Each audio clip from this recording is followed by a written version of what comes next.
शहबाज गिल के खिलाफ बगावत का मुकदमा। पुलिस ने शहबाज गिल के टीवी पर दिए बयान की फोरेंसिक करा ली। पंजाब फोरेंसिक लैब ने आवाज़ शहबाज गिल की करार दे दी।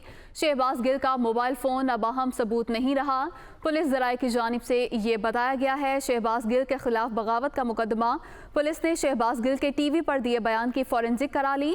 पंजाब फोरेंसिक लैब ने आवाज़ शहबाज गिल की करार दे दी है, जबकि पुलिस ज़राए ये बताते हैं कि शहबाज गिल का मोबाइल फ़ोन अब अहम सबूत नहीं रहा। वफाकी पुलिस ने शहबाज गिल पर तशद्दुद से मुतल्लिक रिपोर्ट मुकम्मल कर ली। ये रिपोर्ट 100 से ज़ायद सिफ़ात पर मुश्तमिल है।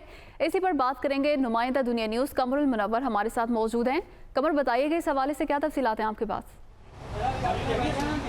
जी बिल्कुल, पुलिस ने जो अभी तक की तहकीकात की थी इस बगावत के मुकदमे जो थाना कोसार में दर्ज किया गया था, अब उसमें प्राइम एविडेंस जो था, पहले उसको मोबाइल को करार दिया गया था। अब ये कहा जा रहा है कि प्राइम एविडेंस जो है वो बीपर है जो टीवी चैनल पे दिया गया शहबाज गिल की जानिब से, और उसके तमाम कैमरा से उस हवाले से उसकी अटेस्टेड कॉपी जो है वो भी हासिल कर ली गई है। जबकि दूसरी जानिब पंजाब फोरेंसिक लेबॉर्ट्री से उनकी वॉइस का जो फोरेंसिक है वो भी मुकम्मल करके आ गया है, और उसकी भी एक अटेस्टेड रिपोर्ट जो है वो पुलिस ने हासिल कर ली है, जिसमें इस बात की तस्दीक की गई है कि जो बीपर में आवाज़ थी वो शहबाज गिल की ही थी। और इस हवाले से अब दूसरी डेवलपमेंट जो हुई है वो ये है कि एक इंक्वायरी कमेटी जो है वो बनाई गई थी IG इस्लामाबाद की सरबराही में, जिसके बारे में ये कहा गया था कि वो मुकम्मल तौर पर ये रिपोर्ट पेश करें कि शहबाज गिल पर रिमांड के दौरान या अस्पताल या जब वो पुलिस की कस्टडी में रहे कोई तशद्दुद हुआ है या नहीं।